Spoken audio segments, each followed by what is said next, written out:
Sebuah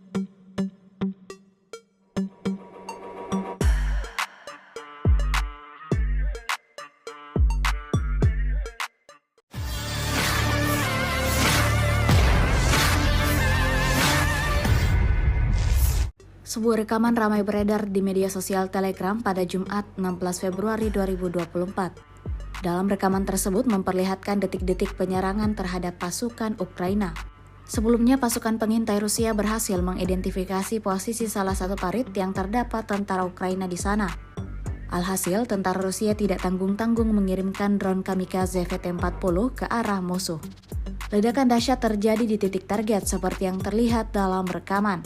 Tidak diketahui pasti seperti apa kondisi tentara Ukraina itu selanjutnya. Namun satu hal yang pasti, pasukan Vladimir Putin berhasil membuka pertahanan musuh untuk kesekian kalinya. Video ini viral dan menuai beragam komentar dari warganet.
Download Tribun X sekarang, menghadirkan lokal menjadi Indonesia.